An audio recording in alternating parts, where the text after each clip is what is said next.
गुरु मिलते नहीं हैं, गुरु बनाए जाते हैं। कैसे बनाए जाते हैं? कुछ लोग आकर के हमसे प्रश्न करते हैं, गुरु कैसे बनाए जाते हैं? बताओ आप लोग, गुरु कैसे बनाए जाते हैं? हाँ, श्रीफल चढ़ा करके, 3 परिक्रमा करके, तो नमोस्तु करके, तो झुक करके। कैसे बनाया जाता है? गुरु ऐसे ही नहीं मिलेंगे। और जब हम सच्चे गुरु की बात कर रहे हैं, जब हम अपने आत्म कल्याण की बात कर रहे हैं, उस दृष्टि की बात कर रहे हैं, जब हम ऊपर उठने की बात कर रहे हैं, खासकर उस समय, उस वक्त की हम बात कर रहे हैं। सामान्य तरह से देखा जाए तो कई बार हमें गुरु मिले होंगे, लेकिन हम पहचान नहीं पाए होंगे। हो सकता है हम गुरु के सामने भी गए होंगे, हम उन्हें देख नहीं पाए होंगे, हम उन्हें स्वीकृत नहीं कर पाए होंगे, हमने उनमें गुरुपना खोजा ही नहीं होगा। हो सकता है कई बार हुआ होगा। गुरु रहने से कल्याण नहीं होता है, गुरु को स्वीकारने से कल्याण होता है। भगवान रहने से कभी कल्याण नहीं होता है, भगवान को मानने से कल्याण होता है। मारीची कहाँ पैदा हुआ था? बताना, किस कुल में वो पैदा हुआ था? मारीची तीर्थंकर आदिनाथ भगवान के कुल में पैदा हुआ था, पोता बन करके पैदा हुआ था। आदिनाथ प्रभु का वो पोता था। पिता चक्रवर्ती तद्भव मोक्षगामी जीव, अंतर्मूर्त में जिन्होंने केवल ज्ञान प्राप्त कर लिया, भरत चक्रवर्ती। चाचा प्रथम कामदेव बाहुबली, प्रथम गंधर्व भी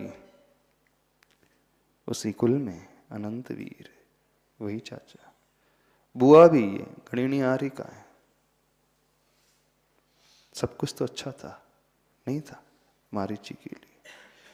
इसके दादाजी तीर्थंकर पहले, पिताजी पहले चक्रवर्ती, कामदेव चाचा जी पहले, गणिनी आर्यिकाएं बुआ जी, पूरा खानदान जिसमें कई गणधर, कई मुनिराज, कई रिद्धि संपन्न ऋषि।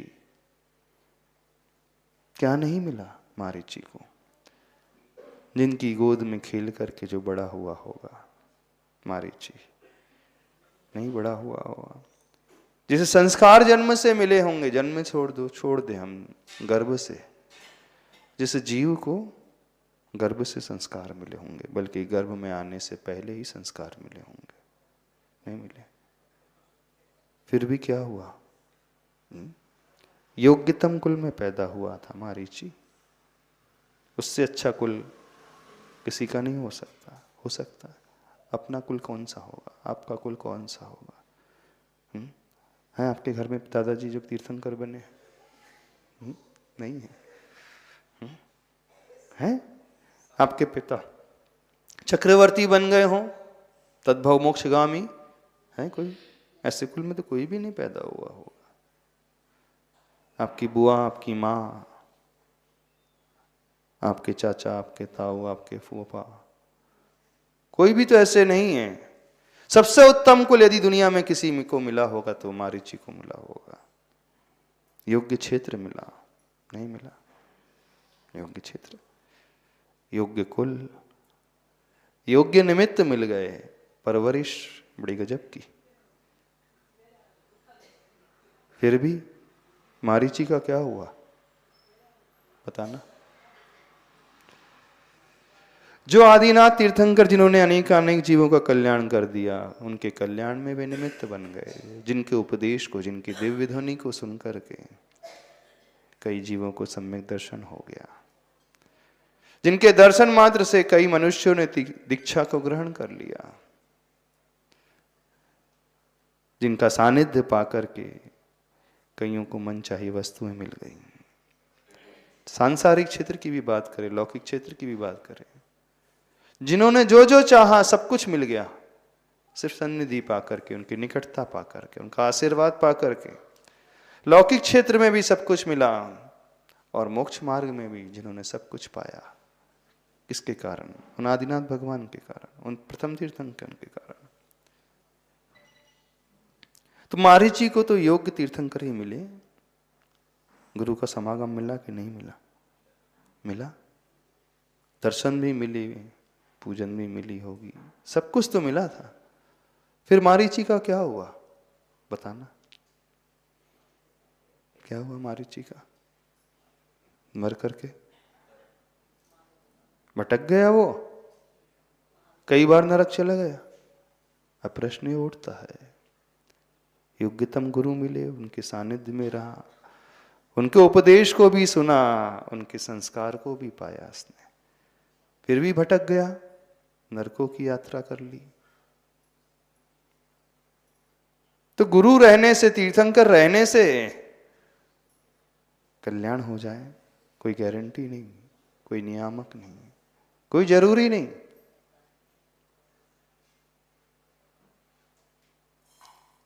तो कल्याण कैसे होगा अपना? हाँ। अब उसी मारीची के जीव ने सिंह की पर्याय में, शेर की पर्याय में, अब तीर्थंकर नहीं मिले इससे। कौन मिले? एक मुनिराज मिले।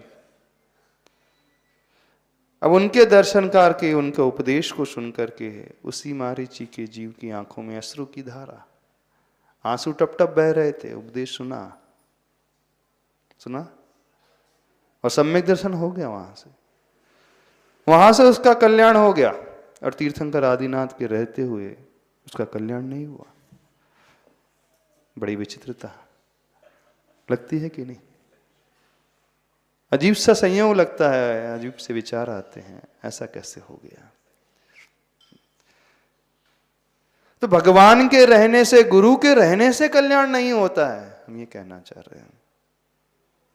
गुरु के मिलने से कल्याण नहीं होता, गुरु को अपनाने से कल्याण होता है, गुरु को बनाने से कल्याण होता है।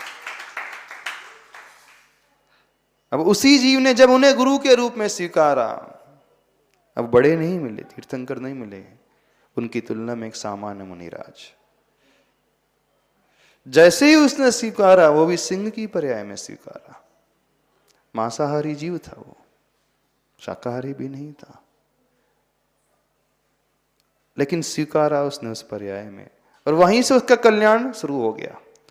और जब आदिनाथ मिले, सारा कुल मिला, सारा कुटुंब मिला, स्वीकारा नहीं था, मिले थे, सिर्फ सन्निधि थी, निकटता थी, पला पोसा, बड़ा, सब कुछ किया, लेकिन स्वीकारा नहीं था, तो कल्याण नहीं हुआ। तो गुरु मिलने से कल्याण नहीं होता है, गुरु को स्वीकारने से कल्याण होता है, गुरु को बनाने से कल्याण होता है। तो आप लोग से पूछ रहे हैं, आपको जीवन में गुरु मिले कि नहीं मिले? पहली बात तो, पहला प्रश्न, मिले? आपने उन्हें मिलाया? आपने उन्हें बनाया? आपने उन्हें स्वीकारा कि नहीं स्वीकारा? अब दूसरा प्रश्न, स्वीकारा? कैसे स्वीकारा? श्रीफल चढ़ा करके? हाँ, कैसे स्वीकारा? हाँ, आंखों से आंसू बहा करके? कैसे स्वीकारा बताइए? स्वीकारना मुख्य है, अपनाना मुख्य है, तब जीवन बदलता है, और नहीं तो जीवन वैसा ही रह जाएगा, कोई अंतर नहीं आएगा, कुछ नहीं मिलेगा। कैसा स्वीकारने का अर्थ क्या होता है? गुरु बनाना, कई लोग प्रश्न करते हैं कैसे गुरु बनाया जाता है? कैसे बनाया जाता है, बता सकते हो आप? कैसे गुरु बनाते हैं, कैसे स्वीकारते हैं गुरु को? आपने तो स्वीकार लिया ना, बना लिया। क्या किया आप लोगों ने अपने जीवन में? क्योंकि ये प्रसंग इस कारण ले रहे हैं, अभी शरद पूर्णिमा आने वाली, गुरु का प्रसंग आने वाला, सोचा कुछ दिन थोड़ा सा गुरु के बारे में बोल दिया जाए। आपने किस रूप में स्वीकारा? क्या उसकी भाषा है, क्या उसका भाव है, क्या उसका तरीका है, कौन सी विधि है? जिस विधि को अपना करके हम गुरु को बना ले। क्या किया आप लोगों ने अपने जीवन में? क्या किया? महाराज जी जैसे सब करते हैं वैसा कर लिया, ऐसा श्रीफल चढ़ा करके बोल दिया आज से आप हमारे गुरु, ऐसा ऐसा बोल दिया?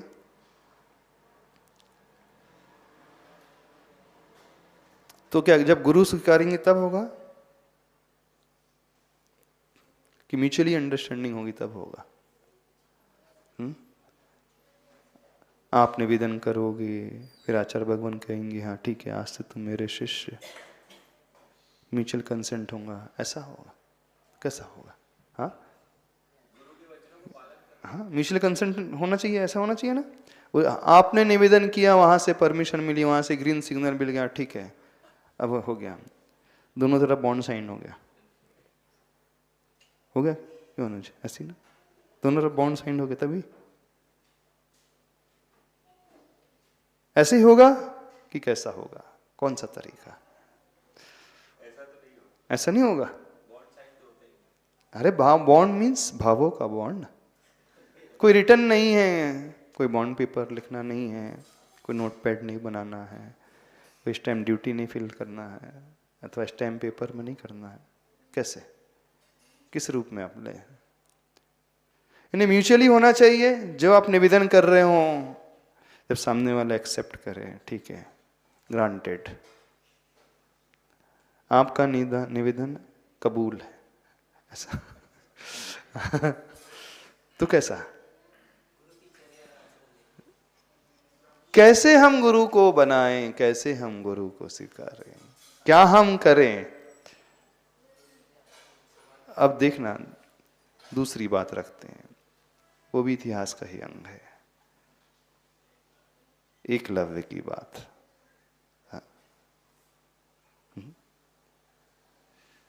एकलव्य ने गुरु को अपनाया था? नहीं अपनाया था। अच्छा, गुरु ने एकलव्य को अपनाया था? बताना। अब वहां क्या था? वहां तो वन साइडेड था।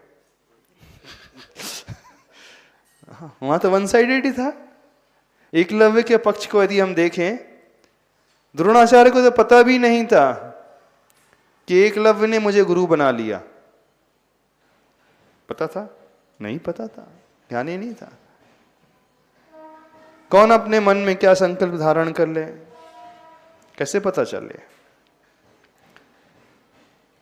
फिर भी एकलव्य को सिद्धि हो गई।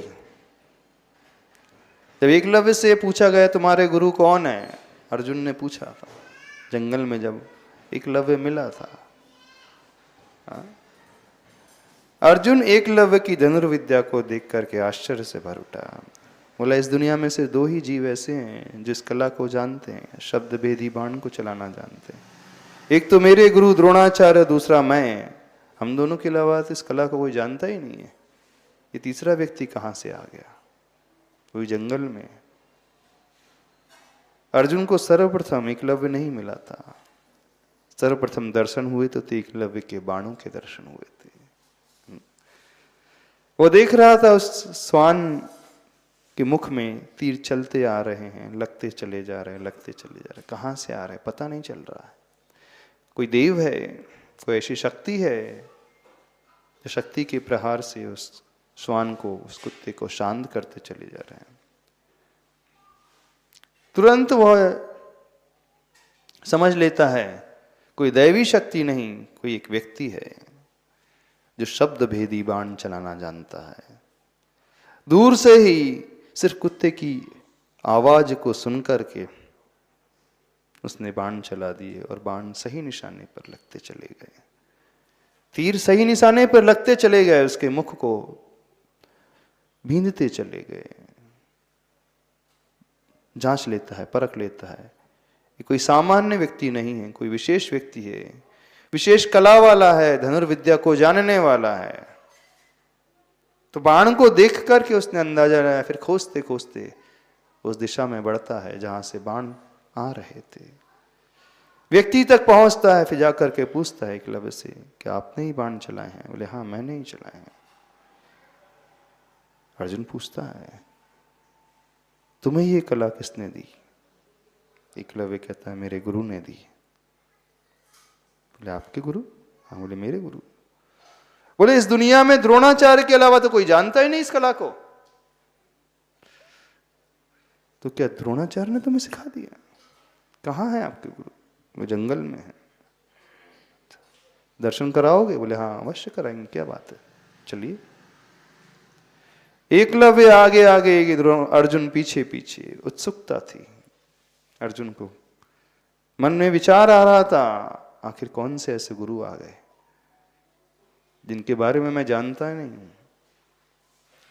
एकलव्य वट वृक्ष के नीचे लेकर के जाता है, जंगल में, घने जंगल के बीचों बीच पहुंचता है। देखता क्या है, उस वृक्ष के नीचे प्रतिमा रखी है वैष्णव दर्शन के अनुसार, और जैन दर्शन के अनुसार प्रतिमा नहीं थी। वहां एक खंबा खड़ा था, पिल्लर जैसे दिख रहे हैं ना, पिल्लर था वहां पे। जैन शास्त्र पांडव पुराण ग्रंथ में आया है, पढ़ना ध्यान से। उसमें लिखा है एकलव्य ने जिसे गुरु बनाया था उसने द्रोणाचार्य को ही गुरु था, लेकिन उसने माटी की मूर्ति नहीं बनाई थी।